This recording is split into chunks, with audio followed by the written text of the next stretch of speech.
good morning friends, welcome back to my channel Uchariya's Vlogs to another new exciting travel vlog. আর আমার video title আর thumbnail দেখে তোমরা বুঝতেই পেরে গেছো আমরা কোথায় আছি। আমরা চলে এসেছি পশ্চিমবঙ্গের অন্যতম একটি বিখ্যাত টুরিস্ট স্পট বা পর্যটন কেন্দ্রে, যেটি হলো পশ্চিমবঙ্গের একমাত্র হোয়াইট স্যান্ড বিচ। এটি আর কোনো জায়গা নয়, বকখালি। এবং তোমরা কি কি উপায় বকখালি আসতে পারবে, ট্রেনে, বাসে, এবং তোমরা যদি গাড়িতে বা বাইকেও আসতে চাও কিভাবে আসতে পারবে, সবটাই আমি তোমাদেরকে ডিটেলসে দেখাবো। এবং আমরা নিজেরাও বাইকে এসেছি, তো আমরা এখন মোটামুটি 11টা সাড়ে 11টা বাজে আমরা পৌঁছে গিয়েছি হোটেলে। এবং এখানে খুব সুন্দর হোটেল পেয়েছি, মানে বকখালিতে এক্সপেক্টেড নয় এরকম। তো অনেক হোটেলই এখানে আছে, সব হোটেলের ডিটেলস তোমাদের সঙ্গে ডেফিনেটলি শেয়ার করবো, যে কত টাকা লাগছে আমাদের ওয়ান ডে ট্রিপে, এবং এখানে হোটেলটা কীরকম রুম, সবই আমি এই ভিডিওতে এবং একটি সেপারেট ভিডিওতেও ভালো করে ডিটেলসে শেয়ার করবো। তবে আজকের এই ভিডিওটা হবে মূলত এখানে কি কি টুরিস্ট স্পট তোমরা কভার করতে পারবে একদিনে এসে সেগুলো নিয়ে। এবং তার মধ্যে রয়েছে Henry Island, Fraserganj sea beach, Kargil sea beach, Ben fishing point, আরও অনেক কিছু তোমাদেরকে সবটাই ডিটেলসে দেখাবো। এবং আমরা কীভাবে আসলাম, চলো প্রথমে তোমাদেরকে সেটা দেখিয়ে দিই তোমরা কীভাবে আসবে এখানে। এবং আমরা হোটেলে এসে এখানে ফ্রেশ হয়ে গিয়েছি এবং এখন আমরা বেরোচ্ছি সব টুরিস্ট স্পটগুলো কভার করতে। তো হোটেলের রুম এবং সব কিছু তোমাদেরকে ভিডিওর এন্ডে দেখাবো, তাই অবশ্যই ভিডিও শেষ পর্যন্ত জুড়ে থাকো। পাচ্ছ ব্যালকানিও রয়েছে এবং খুব কম দামে এখানে 700-750 থেকে ভালো ভালো রুম পাওয়া যায়, সবটাই তোমাদেরকে ডিটেলস দেখাবোই। তো চলো যাওয়া যাক। আমরা সকাল সকাল 7টার সময় বেরিয়ে পড়লাম বকখালির উদ্দেশ্যে, কারণ আমরা যেহেতু বাইরেও যাচ্ছিলাম আমাদের মোটামুটি 4 ঘন্টা মতো সময় লাগবে। আর তোমরা যদি ট্রেনে আসতে চাও তাহলে শিয়ালদা থেকে নামখানা লোকালে উঠে নামখানা পৌঁছে সেখান থেকে যে কোনো বাস, অটো, টোটো সব কিছু দিয়ে তোমরা পৌঁছে যেতে পারবে বকখালি। আর তোমরা যদি বাসে আসতে চাও তাহলে পরে কলকাতা ধর্মতলা এসপ্ল্যানেড বাস স্ট্যান্ডে গিয়ে সেখান থেকে বকখালি যাওয়ার যে কোনো বাসে উঠলেই তোমরা 5-6 ঘন্টার মধ্যেই পৌঁছে যেতে পারবে বকখালিতে।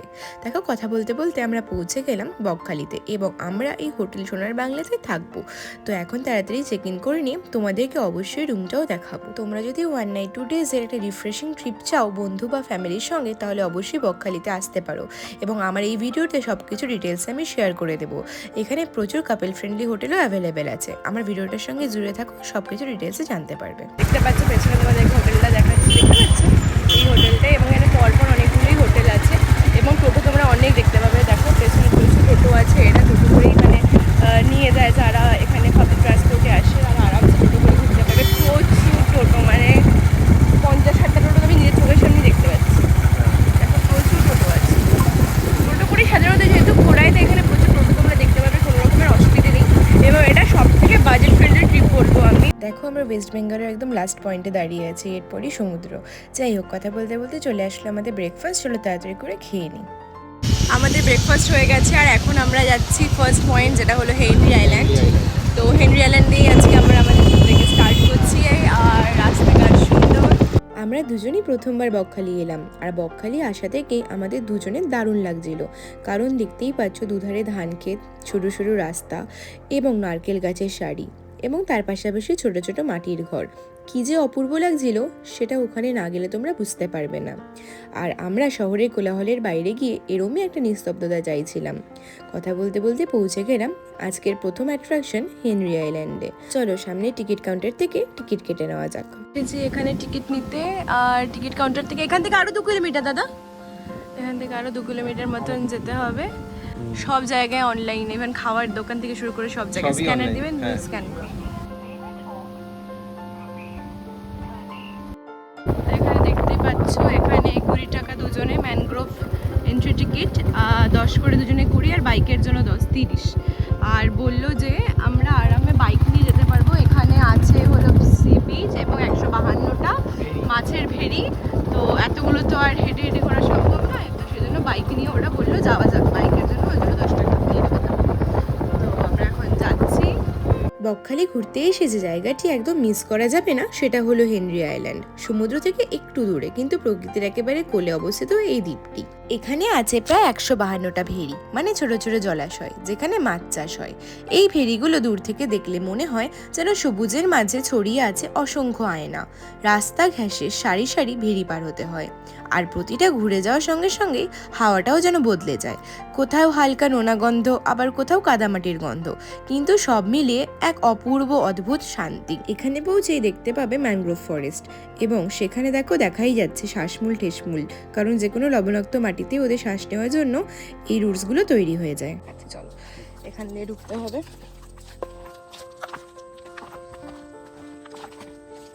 তো চলো যাওয়া যাক। এই কাঠের পোলটা দিয়ে একজন করে পার হতে বলা আছে, এবং দুধারেই দেখতে পাচ্ছ ম্যানগ্রোভ ফরেস্ট। দেখো এখানে পড়ে আছে শামুকের মতন শেল পড়ে আছে, দেখো ওদের জুম করে দেখাচ্ছি।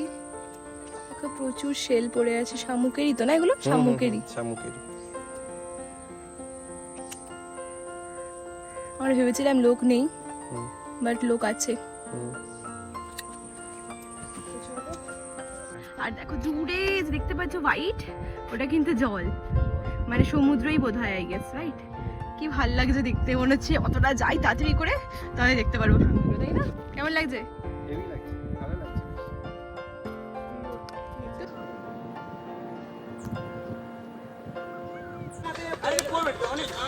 পুরো ম্যানগ্রোভ ফরেস্ট। কোনটা ধরবো? স্নেক বেরোবে, দরকার নেই ধরে টরার, কিন্তু দেখো পুরোটা এখান দিয়ে দেখাও। হ্যাঁ, পুরোটা একটা ম্যানগ্রোভ ফরেস্ট। আর এখানে দেখো সমুদ্রের জল আসে, এটা ক্লিয়ারলি ইন্ডিকেশন আছে। First of all mangrove forest, তারপরে এখানে দেখো পুরো চটি জুতোর বাজার লেগে গেছে একদমই। কত যে চটি জুতো আছে, অনেকে চটি জুতো তো আছে, তার সাথে সানস্ক্রিন, বডি লোশন, অনেক কিছু চলে এসেছে জলের সাথে। যাই হোক, এনিওয়েজ চলো আগে আর দেরি না করে সমুদ্র চলো।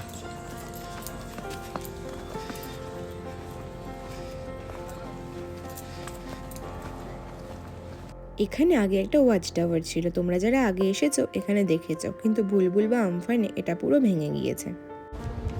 দেখো পুরো সাদা বালি, এখান থেকে খুব ইজিলি শিপ ট্রলার যায় না, বাট দেখা যাচ্ছে একদম কাছেই দেখা যাচ্ছে, মানে মনে হয় মাছ নিয়ে ফিরছে। হ্যাঁ হতে পারে। তো আমরা তো এমনিও যাবো বেনফিশ পয়েন্টে, ওখানে তো দেখতেই পাবো ট্রলার থেকে করে মাছ ধরা হয়। এখান দিয়ে যেহেতু সমুদ্রের জল যায়, সেই কারণে দেখো পুরো স্তরগুলো দেখতে পাবে। শুধু তাই দেখতে পাবে না, আমরা যে হাঁটছি আমরা মনে হচ্ছে কিছুর ওপর দিয়ে, মানে উঁচু নিচু কিছুর ওপর দিয়ে হাঁটছি। দেখো পুরো সমুদ্রে এতটা, তার মানে এখানটা স্পিড থাকে, কারণ অত দূর যদি জল চলে যায় তাহলে তো এখানে ভালোই স্পিডে জল আসে। যারা ট্রলার মনে হয় আসছে মাছ টাছ নিয়ে, এই দেখো তোমাদেরকে দেখাবো বেনফিশ ফিশিং পয়েন্টে যাবো। ভালো লাগছে দেখো এখানে আরামসে। হ্যাঁ, আর এত সুন্দর, এত ফাঁকা ক্লিন বিচ, কিন্তু মানে দেখা যায় না ক্লিন। কেন বলছি, কারণ যা যা জিনিসপত্র সবই তো নিয়ে ওই দিক অব্দি যেহেতু চলে যায় জলটা, তাই ওখানে দেখতে পাচ্ছ জুতো টুতো সব দেখতে পেলে তোমরা, কিন্তু এই জায়গাটাতে পুরো জলই থাকে।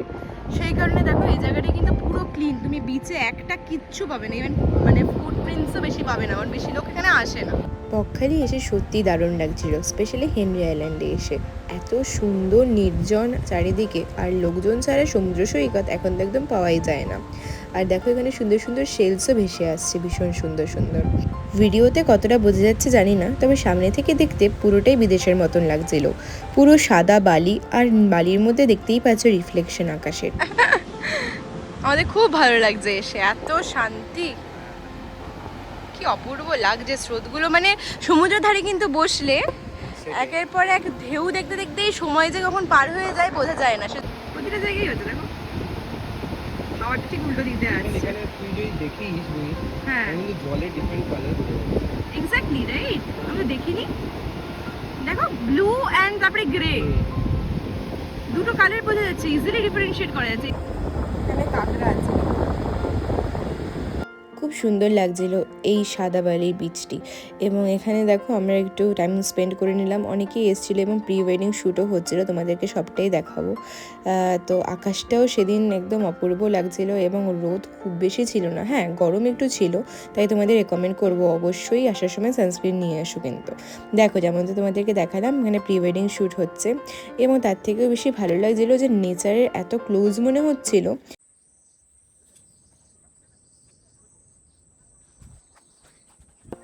কি সুদিং লাগলো না সাউন্ডটা।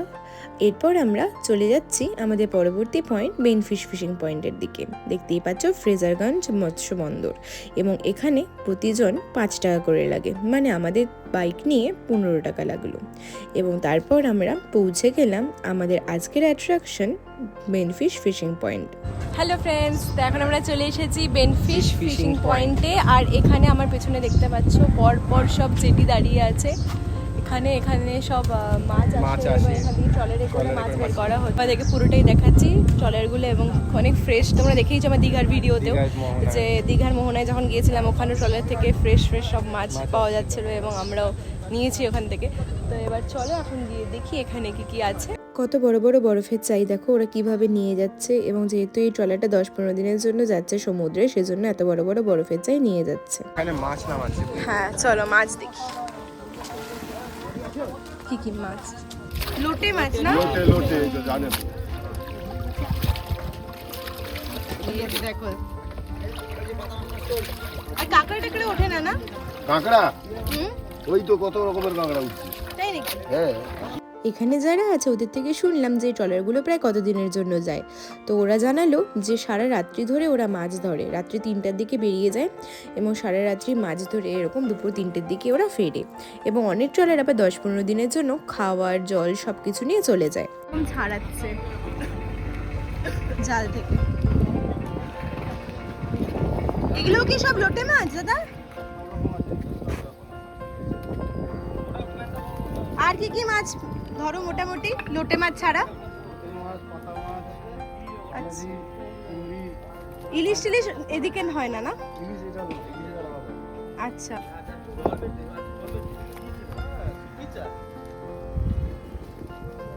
এই মৎস্য বন্দরে দেখতে পাবে যতগুলো তোমরা এখানে ট্রলার দেখতে পাচ্ছ সবগুলোর উপরই ইন্ডিয়ার পতাকা লাগানো, কারণ ওরা মাছ ধরতে তো যেহেতু 10-15 দিনের জন্য সমুদ্রেও চলে যায়, তাই কোনোভাবে যদি বর্ডার ক্রস হয়ে যায়, তাই সেই কারণে যে কোনো নৌকার উপরই তাদের দেশের পতাকা লাগানো থাকে। এখানে দেখো কত মাছ, মানে আমি একসঙ্গে এত মাছ কখনো কোনোদিন দেখিনি। এবং ওরা এখানে দেখো বেলচা আর এই কোদাল কী সব দিয়ে ওরা এখানে মাছগুলো ডিফারেন্সিয়েট করছে, মানে এখানে সব রকম মাছ যেগুলো ওরা উঠিয়েছে সেই মাছগুলোই এখানে আছে, এবং এগুলো থেকে এরপর ঝুড়িতে ডিফারেন্সিয়েট করে সেগুলো যাবে মাছের আড়তে, এবং সেখান থেকে সব মাছের ব্যবসায়ীরা কিনে নিয়ে বিভিন্ন জায়গার বাজারে সেগুলো বিক্রি করবে। যে কোনো মৎস্য বন্দরের কথাই বলছি, যেমন ফ্রেশ মাছ পাওয়া যায় সেরকমই কম দামে মাছ পাওয়া যায়, কিন্তু এগুলোই যখন পরে গিয়ে বাজার থেকে কেনা হয় তখন সেগুলোর দাম অনেক বেড়ে যায়। এরকম ইন্ডিয়ার ফ্ল্যাগ আছে, কারণ যদি বর্ডার মেজাজ ক্রস করে যায় তখন প্রবলেম হতে পারে, সেই জন্য প্রচুর পাখিও এখানে আছে, বক্স থেকে শুরু করে অনেক কিছু, যেহেতু মাছ আছে এখানে। আর কত বড় বড় জাল দেখো, একটা জাল মানে এখান থেকে এতটা ঠিক হয়ে যাচ্ছে, এতই জাল, মানে বড় লেন্থ এটা। তো এখানে প্রচুর ট্রলার, যত দূরে চোখ যাবে ট্রলারই দেখতে পাবে পুরোটাই। এবং এখান থেকে যেমন দীঘাতে আমাদের ট্রলার থেকে নিতে দেয়নি মাছ, মানে কিনতে দেয়নি, ওরা হলো মানে ওই দোকানে ট্রলার থেকে দোকানে যায়, সেই দোকান থেকে আমরা কিনতে পারবো, যেখান থেকে আমরা কিনেও ছিলাম চিংড়ি মাছ, ইলিশ মাছ, কাঁকড়া সব কিছুই তোমরা দেখেওছো। তো সেরকমই কিন্তু এখানে সেটা নয়, এখানে ইচ্ছে হলে ট্রলার থেকে যে ওরা বের করছে তোমার সামনেই জ্যান্ত মাছগুলো, সেগুলো তোমরা নিতে পারবে, কিনতে পারবে। এখানে বললো লোটে মাছ কেজি 100 টাকা, সেটা তুমি বার্গেনিংও করতে পারো। আমার আইডিয়া নেই অ্যাকচুয়ালি বাজারে কীরকম দাম, তবে এখানে অ্যাটলিস্ট ফ্রেশ জিনিসটা তোমরা পাচ্ছ, এটাও গ্যারেন্টেড। তো চলো এখন আমরা চলে যাব লাঞ্চ করতে। চলো দেখছি কোথায় যাই, সেখানে গিয়ে দেখা যাচ্ছে। টাটা। এখন বাজে প্রায় 3টে মতো, এবং এখান থেকে ডান দিকের রাস্তা দিয়ে চলে যাওয়া যাবে কার্গিল সি বিচ, যেখানে সানসেট ভিউ পয়েন্ট। কিন্তু যেহেতু এখন 3টে বাজে এবং সানসেট মোটামুটি 5-5:30টার আগে হবে না, সে কারণে আমরা ভাবলাম যেহেতু লাঞ্চ হয়নি তাই আগে গিয়ে তাড়াতাড়ি করে লাঞ্চটা করে নিই। এবং দেখো প্রকৃতির মাঝে আসলে এত সুন্দর সব এক একটা দৃশ্য দেখা যায়, কত ভালো লাগে দেখতে। আমরা আসার পথে পেলাম এই ছোট্ট গাছটি, যেটা হলো একটা বেদানা গাছ। এরপর আমরা চলে আসলাম লাঞ্চ করতে, এবং এখানে নাকি খুব ভালো খাবার পাওয়া যায় শুনেছিলাম। তো চলো আজকে খেয়েই বলবো কীরকম খাবার পাওয়া যায়। আমরা নিয়ে নিয়েছিলাম 2টো ফিশ থালি, একটা পমফ্রেট মাছের থালি এবং একটা ভেটকি মাছের থালি। যেহেতু একটা সমুদ্র সৈকতে গিয়েছি তাই ফিশ থালিটাই নিলাম। আমাদের খাওয়া হয়ে গিয়েছে, এরপর আমরা বেরিয়ে পড়লাম আমাদের পরবর্তী পয়েন্ট কার্গিল সি বিচে যাওয়ার জন্য। কিন্তু এখানে এতটাই হাওয়ার আওয়াজ হচ্ছিল যে আমার কোনো ভয়েসই শোনা যাচ্ছিল না, সে কারণে ব্যাকগ্রাউন্ডে ভয়েস দিলাম। এখন যেহেতু প্রায় 4:30 বাজে, তাই আশা করছি খুব ভালো সানসেট দেখতে পারবো, তাই তাড়াতাড়ি করে পৌঁছে যাচ্ছি আমাদের তৃতীয় point Kargil sea beach sunset point. এবং আমার কিন্তু এটা সেপারেট ভিডিও আছে হোটেল নিয়ে, অর্থাৎ হোটেলের পুরো রুম ট্যুর দিয়েছি এবং কত বাজেটে আমাদের হোটেলটা পেয়েছি সেটাও বলেছি। তো অবশ্যই আমার সেই ভিডিওটাও কিন্তু তোমরা দেখো। এবং দেখো সামনে কি সুন্দর সানসেট দেখা যাচ্ছে, কি অপূর্ব লাগছে দেখতে। এখানে বসেই যেন ঘন্টার পর ঘন্টা সময় অনায়াসেই কেটে যাবে। এখন আমরা আছি কার্গিল ভিউ পয়েন্টে, আর এখান থেকে এত সুন্দর সানসেটটা দেখা যাচ্ছে কিছু বলার নেই। এমনি সি বিচটাও খুব সুন্দর ভীষণ লাগে। সুন্দর দেখে দেখাই, চলো দেরি না করে আমরা ঠিকঠাক টাইমে ঠিকঠাক এসেছি time এ একদম, এসেছি, এরপরে আসলে সানসেট হয়ে যাবে। কি সুন্দর সানসেট দেখা যাচ্ছে দেখো। সত্যি আমরা যদি আর 10 মিনিটও লেট করতাম সানসেটটা দেখতে পেতাম না, কারণ একটু পরেই সূর্য আর দেখা যাচ্ছিল না। আর এত সুন্দর লাগছিল ওখানে গিয়ে যে কি বলবো, কি সুন্দর সমুদ্রে ঢেউ আসছে আর সামনে হচ্ছে সানসেট। উফ, অপূর্ব লাগছিল দেখতে, একদম মনে হচ্ছিল ডিমের কুসুম। তো এখানে এসে অবশ্যই তোমরা সানসেটটা একদম মিস করো না, সময় নিয়ে অবশ্যই কার্গিল সি বিচে এসে সানসেটটা তোমরা দেখো। তোমরা দেখো সামনে দেখতে পাচ্ছ দূরে দূরে দেখা যাচ্ছে অনেক গাছের সারি। এটা কিন্তু একটা আইল্যান্ড যেটার নাম জম্মুদ্বীপ। মৌসুমী আইল্যান্ড থেকেও কিন্তু নৌকো করে জম্মুদ্বীপে নিয়ে যাওয়া হয়। এবং এদিকটা যে দেখতে পাচ্ছ এটা কিন্তু মৌসুমী আইল্যান্ড। দেখো তোমাদেরকে আমি আঙুল দিয়ে ভালো করে দেখালাম, ওটা হলো মৌসুমী আইল্যান্ড, এটা জম্মুদ্বীপ, যেটা ম্যাপ দেখে বুঝলাম। এরপর দেখো সানসেট হলে সন্ধে নেমে গেল এবং চাঁদও দেখতে পাচ্ছি আমরা। এবং আমরা এভাবেই চলে যাচ্ছি আমাদের পরবর্তী পয়েন্ট, অর্থাৎ ফুড পয়েন্ট আজকে, যেটা হলো ফ্রেজারগঞ্জ সি বিচ। জিনিসটা দেখে যা। হ্যাঁ আসছি, ইট আছে দেখে সাবধান।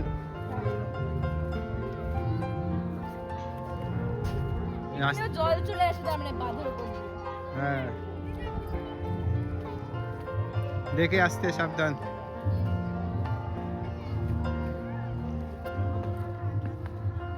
দেখে হ্যাঁ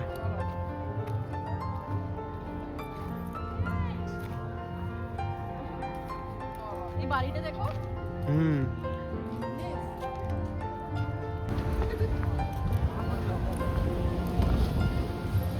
It's like কার্গিল মানে Same. Same type. Same time. এবারে আমরা চলে এসেছি আমাদের আজকে লাস্ট Last পয়েন্ট point. বলা যায়, ফ্রেজারগঞ্জ Sea সি বিচ। এবং এটা একদম আগের যে পয়েন্টে গেলাম কার্গিল সি বিচ, ওটার পাশে, পাশেই। মানে ওটা দেখাই যাচ্ছে এই দিকটায়। কাছাকাছি এখানে। এই দিকটা যে এন্ড কার্ভটা দেখতে পাচ্ছি ওখানটায়, ওখানে একটা মন্দির আছে জাগ্রত মন্দির, মন্দিরটাতে আমরা যাবো। তোমরা জানো ইয়েলো কালারের মন্দিরটা, ওখানেও যাবো। শুরু হয়েছে এখন। হ্যাঁ মনে হচ্ছে আওয়াজে। আর দেখো এই বাড়িটা দেখো একবার, মানে সেই বাড়িটা পুরো ভাঙাচোরা একটা বাড়ি, কিরকম একটা হন্টেড লাগছে না বাড়িটা। তোমাদেরকে দেখাবো ব্যাক ক্যামেরায় অবশ্যই। তো চলো আগে এখানে তোমাদের ভিউটা দেখিয়ে মন্দিরে যাই। তারা টাটা। অনেকটা অনেকটা রাস্তায় বাঁধানোই হাঁটা আছে, যাবে, ভালো করে। ভালো করে বাঁধানো, এবং একটু আগে আসলে আরো ভালো দেখা যেত। তবে অন্য ভিউগুলো দারুণ ছিল, সেটাই। মানে একই সে সানসেটের ভিউই দেখা যাবে। সেটাই।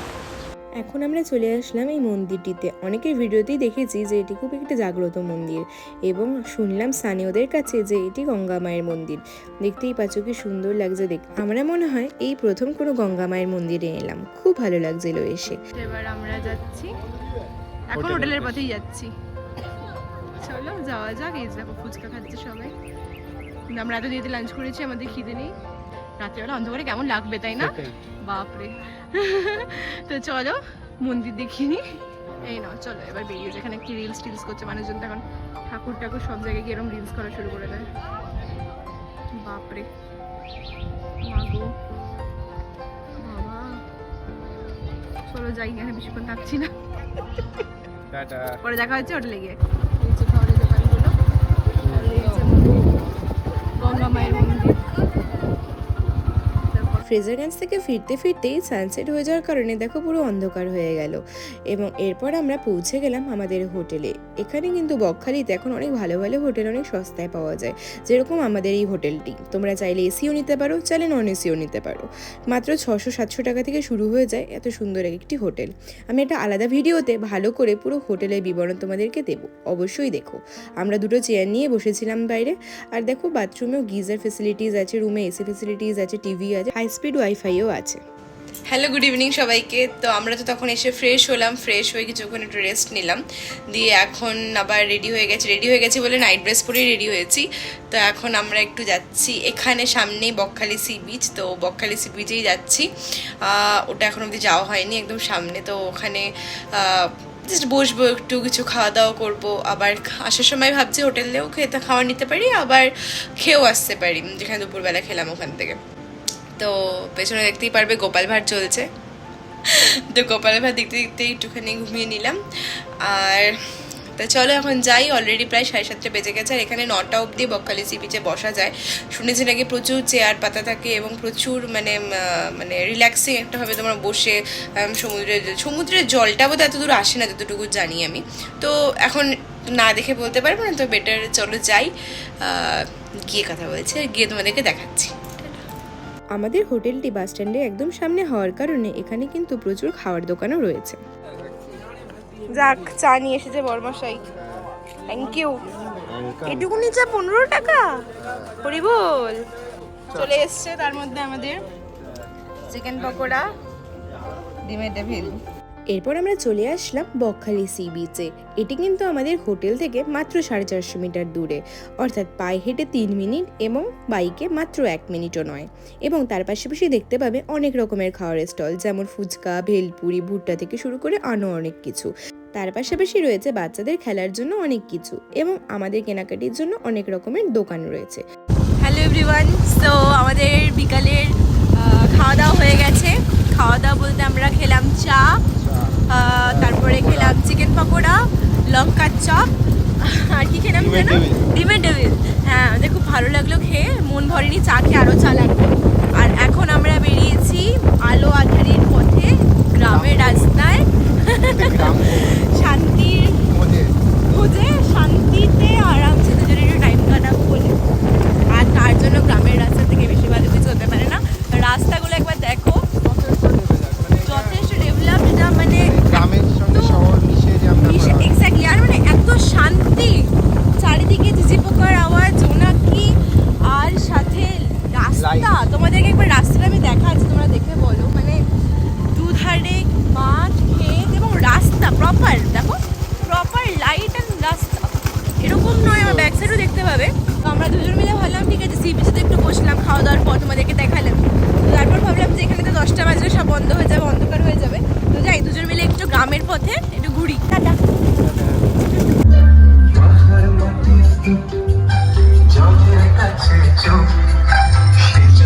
কতদিন বাদে দেখছে কিতকিত খেলতে, আমাদের তো মানে সেই ছোটবেলায় খেলতাম, এখন এসব বন্ধই হয়ে গেছে। কিতকিত তো আমার খেলতে ইচ্ছা হচ্ছে। আজ সারাদিন প্রকৃতির মাঝে কাটিয়ে ভীষণ ভালো লাগলো এবং অনেক দিন বাদে এরকম নিস্তব্ধ নিরিবিলিতে থেকে যেন মনটা শান্ত হয়ে গেল। এখন তাড়াতাড়ি হোটেলে পৌঁছে হোটেল থেকেই বুক করে নেব আমাদের ডিনার। দেখো মেনুটা দেখালাম এবং তারপরে আমরা অর্ডার করে নিয়েছিলাম চিকেন থালি। গুড নাইট সবাইকে, গুড মর্নিং এভরিওয়ান। সকাল সকাল উঠে ফ্রেশ হয়ে আমরা স্নান ধান করে রেডি হয়ে গিয়েছি, কারণ আজকে আমাদের check out. Hello everyone, good morning. তো কালকে তো সব ঘোরা হয়ে গিয়েছে আমাদের, আর এখন সকাল হয়ে গেছে, 10:30টার সময় আমাদের চেক আউট আছে। তো ঘুম থেকে উঠলাম প্রায় 1 ঘন্টা আগে, আর এখন স্নান দান করে ফ্রেশ হয়ে গেছি। এবার ফিরে যেতে হবে বাড়ি। তো এখান থেকে চেক আউট করবো। 1 মিনিট দাও, দরজা বন্ধ করে দিই, এসি চলছে তো। তো এখন আমরা বেরোবো চেক আউট করে, বেরিয়ে একটু ব্রেকফাস্ট করবো এবং তারপর আমরা চলে যাব বাড়ি। এবং তার মাঝখানেও আমরা ডায়মন্ড হারবার হয়ে যাবো, লাঞ্চ করে নেবো ডায়মন্ড হারবারে। হ্যাঁ, একদম এখানে এন্ড করছি। আপনাদের প্রতি যা যা দেখছি ছোটখাটো তোমাদেরকে দেখাবো নিশ্চয়ই। তো পিসফুল একটা ট্রিপ যদি চাও ফ্যামিলির সঙ্গে সময় কাটাতে, অবশ্যই আসতে পারো। মানে গ্রামের রাস্তায় ঘুরে ঘুরেও তোমাদের টাইম কেটে যাবে। হেনি আইল্যান্ড আছে, বেনফিশ ফিশিং পয়েন্ট আছে, দেন তোমার ফ্রেজারগঞ্জ সি বিচ, তারপরে তোমার এই কার্গিল সি বিচের সানসেট পয়েন্ট দেখলেই তো কত সুন্দর সানসেট আমরা দেখলাম। তো যাই হোক, ভিডিওটা এখানে এন্ড করছি। ভিডিওটা ভালো লেগে থাকলে বন্ধুদের সঙ্গে শেয়ার করো, ফ্যামিলির সঙ্গে শেয়ার করো এবং নিজেরা অবশ্যই এখানে এসো। সব ডিটেলস তোমরা দেখে নিতে পেরেছো ভিডিওতে। তো আরও সবার সঙ্গে সেটা শেয়ার করে দেয় যাতে বাকিরাও এই ডিটেলসটা জানতে পারে এবং তোমরা খুব তাড়াতাড়ি একটা দারুণ বকখালি ট্রিপে প্ল্যান করে এখানে আসতে পারো। আমরা চেক আউট এবং বাকি বিল পেমেন্টসগুলো করে নিচ্ছি। সুন্দরবনের অরিজিনাল মধু এক চিপি করে খেয়ে দেখি। খান না, কোনো অসুবিধা, খেয়ে দেখুন। দেখো, দেখেই হয়ে যাচ্ছে ফ্রেশ, খেয়ে বলতে পারো বাকিটা। ফিশ আছে, দেখো কি কাটা বাবা রে কি সুন্দর গ্রিন কালারের, ওই দেখ, মুক্ত করে দিলাম। হোটেল থেকে আমরা নিয়ে নিয়েছিলাম সুন্দরবনের অরিজিনাল মধু। আমাদের লাগলো 350 টাকা 1 কেজি। এবং এরপর আমরা চলে আসলাম একই দোকানেই ব্রেকফাস্ট করতে। আজ নিয়ে নিয়েছিলাম বাটার টোস্ট এবং ঢাকাই পরোটা। তো চলো খেয়ে নিই। এবং খাবারটা যথেষ্ট টেস্টি ছিল, ফ্রেশ ছিল এবং ভালোও লাগছিলো খেয়ে। তো খেয়েই আমরা বেরিয়ে পড়বো আমাদের বাড়ির উদ্দেশ্যে। এরপর ফেরার পথে আমরা একটা ভেড়িতে দেখতে পেলাম এত মাছ, কি সুন্দর লাগছিল দেখতে। এগুলো সাধারণত জিওল মাছ হবে, মানে মাগুর, শিঙি এরকম কিছু, কিন্তু কি সুন্দর লাগছিল দেখতে। দেখো, এরকম প্রাকৃতিক দৃশ্য গ্রাম বাংলা ছাড়া আর কোথায় বা দেখা যাবে।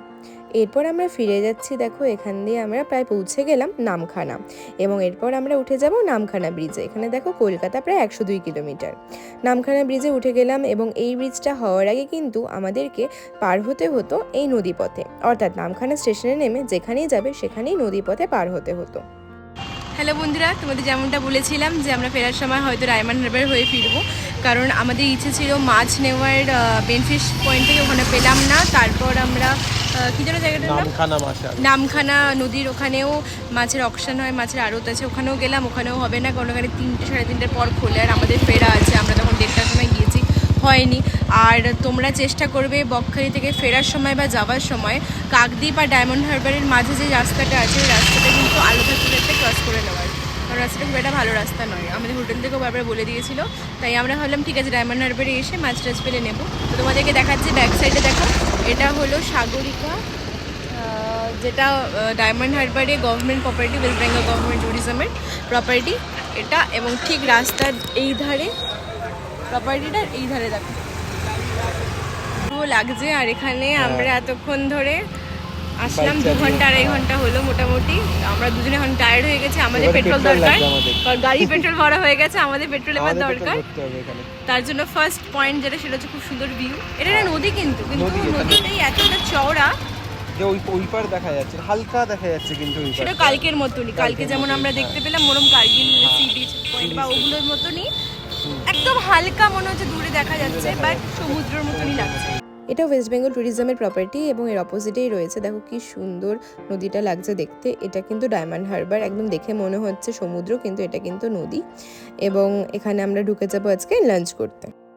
এখন আমরা এসে গেছি সাগরিকা ওয়েস্ট বেঙ্গল ট্যুরিজমের যে প্রপার্টিটা আছে ডায়মন্ড হারবারে, ওটায় লাঞ্চ করার জন্য। কারণ যে কোনো গভর্নমেন্ট ওয়েস্ট বেঙ্গল গভর্নমেন্টের প্রপার্টিতেই আমরা জানি যে লাঞ্চ করার ফেসিলিটিসটা থাকে আলাদা করে বাইরে থেকে। যেমন আমরা বহুবার লাটাগুড়িতে গেছি, বহুবার আমরা মূর্তিতে গিয়েছি, মূর্তি ট্যুরিজমের প্রপার্টি, বা লাটাগুড়িতে তিলোত্তমাতে। শুধু মানে আমরা এরকম করেছি যে শিলিগুড়ি থেকে শুধু খেতেই গেছি, খেয়ে আবার ব্যাক করে গেছি ওই রাস্তাটা, সুন্দর রাস্তাটা দেখে। এবং যেহেতু বাইরে থেকে এসে আমার ঠান্ডা লাগছে, আরাম লাগছে। আর এখানে এই উল্টো দিকে এই জাস্ট বিচে বলবো না, রিভার ব্যাঙ্কটা। আর এখানে আমাদের মেনু দিয়ে দিয়েছে, সো দেখি কী কী অপশানস আছে, কীরকম প্রাইস দেখি, আর আমরা একটু অর্ডার করে হালকা পাতলা কিছুটা খেয়ে নেবো। চলো। আমাদের বড্ড খিদে পেয়েছিল, তাড়াতাড়ি করে অর্ডার করে নিলাম ফ্রাইড রাইস এবং চিলি চিকেন। তো চলে আসলো আমাদের খাওয়ার, দেখতেই পাচ্ছ ফ্রেশ একদম গরম গরম খাওয়ার। আর এত খিদে পেয়েছিল, প্রায় 4টে সাড়ে 4টে বাজে তখন। তো তাড়াতাড়ি করে দুজনে খেয়ে নিলাম এবং তারপর খেয়ে বেরোতেই দেখতে পেলাম সানসেট হয়ে গিয়েছে প্রায়। কি সুন্দর লাগছিল দেখতে। এবং এখন প্রায় পৌঁছে গিয়েছি কলকাতা। এখন আমরা আছি জোকার সামনে এবং এখানে এই মন্দিরটা খুবই ফেমাস। এবং ভাবছিলাম যে কতক্ষণে বাড়ি পৌঁছাবো, এত টায়ার্ড লাগছিল আর এত ট্রাফিক, বাপরে বাপ, বিরক্ত লাগছিল। এই জায়গাটা তো ট্রাফিক জ্যামের জন্য বিখ্যাত, তোমরা যারা এখানে যাতায়াত করো তারা তো জানোই। যাই হোক, জোকাতেই আমরা একটা জায়গায় একটু হল্ট করলাম এবং চা বিস্কুট খেয়ে নিচ্ছি। আর তার পাশাপাশি একটা পুচকিকেও একটু বিস্কুট খাওয়ালাম, তোমাদেরকে সেটা অবশ্যই দেখাবো। এবং আশা করি আমাদের আজকের ভিডিওটা তোমাদের খুব ভালো লেগেছে। এই দেখো সেই পুচকি, আর ভীষণ ভয় পাচ্ছিল যদিও। তো ভিডিওটা ভালো লেগে থাকলে অবশ্যই লাইক, কমেন্ট, শেয়ার, চ্যানেলটিকে সাবস্ক্রাইব করে দিও। আর বন্ধুদের সঙ্গে শেয়ার করো যাদের সঙ্গে তোমরা এই ট্রিপে আসতে চাও। আর আমাদের সঙ্গে দেখা হবে তোমাদের পরের কোনো ভিডিওতে। Till then, tata.